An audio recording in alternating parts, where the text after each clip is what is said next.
Olá, pessoal, tudo bem? Desejo também aí grande sucesso e sorte nos nossos conteúdos de história. Passando aí para o capítulo 47, onde a gente vai falar do pós-guerra e novos confrontos, aí, logicamente, após a Segunda Guerra Mundial.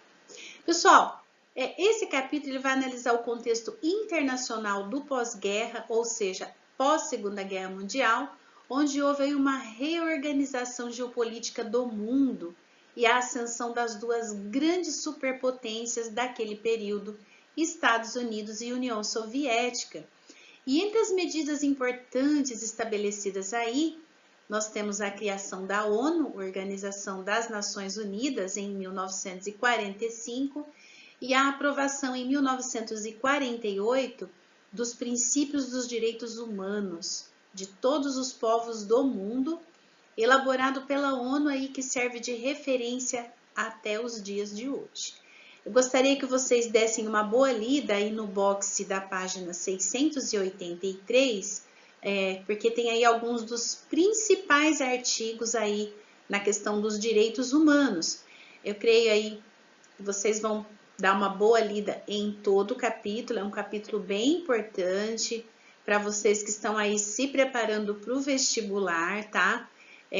Então, acho bem legal ler, faz as observações, copiem aí os conceitos dos slides, porque cai bastante no vestibular sobre Segunda Guerra e Guerra Fria, depois pós-guerra e Guerra Fria, todos esses novos confrontos aí pós-Segunda Guerra Mundial, ok? E também vai servir de referência depois para a gente fazer a tarefa da semana, tá bom? Bom, os anos seguintes ao fim aí da Segunda Guerra Mundial, período conhecido como pós-guerra, foram marcados por uma série de transformações no cenário político mundial, configurando o que chamamos de nova ordem mundial. Foi aí de uma unipolaridade até a bipolaridade e depois para uma unimultipolaridade, com a nova proposta que a gente vai ver a seguir, sempre pensando aqui nessa oposição entre Estados Unidos e União Soviética, de onde então partiram as maiores transformações da história nesse período.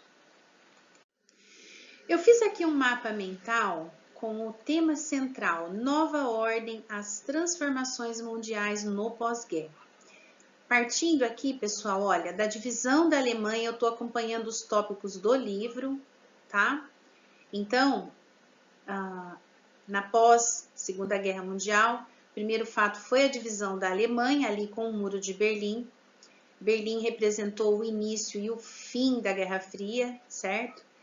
Depois nós tivemos a reunificação das Alemanhas, a recuperação econômica europeia do pós-guerra, o desenvolvimento tecnológico industrial nesse período que foi muito grande, logicamente por conta da reconstrução da guerra, a criação da ONU em 1945 e, por último, então, aqui a criação, né, todos os artigos dos direitos humanos que foram criados aí nesse lema do pós-guerra para tentar minimizar esses efeitos aí de imperialismo, enfim, estabelecer a paz e o respeito às liberdades individuais, políticas, econômicas e tal. Bom, a Guerra Fria, que foi aí o grande enfrentamento político e ideológico entre Estados Unidos e União Soviética, que a gente diz aí que foi uma guerra improvável, uma paz impossível, uma frase aí de um sociólogo francês, de 1945 até 1991, onde ficou bipolarizado aí Estados Unidos e União Soviética, surgindo aí alianças militares, onde a OTAN, aqui onde está em azul no globo, eram as forças aliadas às alianças dos Estados Unidos, e em vermelho as alianças da União Soviética, ali Pacto de Varsóvia. E nesse período foi muito proeminente a questão da corrida armamentista e espacial entre essas duas superpotências. Eu não vou entrar no mérito da questão porque vocês vão fazer para mim a atividade. Eu só estou deixando os temas centrais para a gente entender todo o contexto do capítulo. Aqui temos a União Soviética, Estados Unidos aqui com alto armamento bélico, porém a gente sabe que durante a Guerra Fria foi um confronto ideológico, né? Eles não se enfrentaram belicamente. O único confronto bélico que teve nesse período aí foi a Guerra da Coreia, de 1950 até 1953, com a divisão da Coreia aí entre Coreia do Norte e Coreia do Sul, né? Onde o Sul era aliada dos Estados Unidos e a Coreia do Norte era aliada da União Soviética. E a explosão do conflito. Aqui tem um quadro aqui do Massacre na Coreia de Pablo Picasso, um quadro bem famoso aí, feito nesse período também. Bom, aqui no fim da Guerra Fria nós temos duas imagens importantíssimas aí que ficaram para a história. A queda do Muro de Berlim de 1989, muro aí que foi símbolo da Guerra Fria, né? Erguido no início para separar a Alemanha, Berlim exatamente em oriental e ocidental, onde ocidental era capitalista aliado aos Estados Unidos e oriental era socialista aliado à União Soviética. Então aqui a queda do Muro de Berlim representou o fim. E essa outra imagem, cerca de 1 milhão de pessoas celebra a reunificação alemã na noite de 3 de outubro de 1990, aí com fogos de artifício e bandeiras em frente a um palácio de Berlim.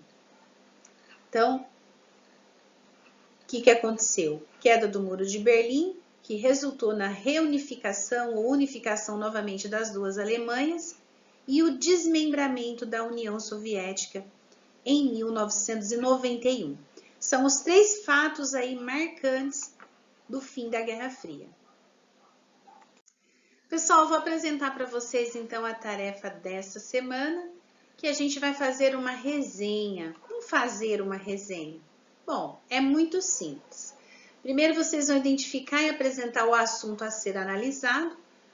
Para isso vocês vão apresentar aí o título do capítulo, por isso tem que ler com atenção. Como eu disse para vocês, é um assunto muito importante. Fazer um panorama inicial, ou seja, uma introdução. Descrever a estrutura do assunto, que no caso é a ideia central, discorrer ou falar, né, sobre o conteúdo. Agora sim é hora de resenhar. Por quê? Porque você vai me contar com suas palavras o que foi dito no texto. Então, pessoal, não é uma releitura, isso aí é uma construção de vocês. Fazer uma análise crítica no final, que é sua visão do assunto, podendo citar aí fatos do livro, da internet, desde que insira as fontes. Eu prefiro que seja digitado aí em arquivo do Word, vocês enviam para o meu e-mail, porque eu acho que fica mais organizado, mais fácil para a gente fazer correção. Sempre aí bonitinho, trabalho com capa, títulos, subtítulos, pode inserir imagens, tá bom? A resenha, pessoal, nada mais é. Posso dizer que é um resumo, um relatório? Posso. Só que a resenha, ela tem uma parte muito legal, que é a parte crítica. Como se você fosse fazer uma redação do Enem sobre esse assunto. Ali com o início, meio e fim, né? Introdução, desenvolvimento e conclusão. Façam assim com capricho, porque eu acho que isso treina vocês bastante, tá? Tanto depois para a vida acadêmica. Eu, na faculdade, eu fazia muita resenha na época. A gente não dispunha de tanta tecnologia, então eram seminários e resenhas. Então, eu acho bem interessante a gente aprender a fazer uma boa resenha. Tem bastante coisa na internet sobre isso, aí sugestões, certo? Orientações. Entra na internet como fazer uma resenha, tem bastante sugestões bem legais. Então é isso, pessoal. deem uma boa lida nesse capítulo, porque ele é muito importante, tá bom? Precisando de mim, eu estou sempre à disposição. Beijo e até a próxima. Tchau, tchau.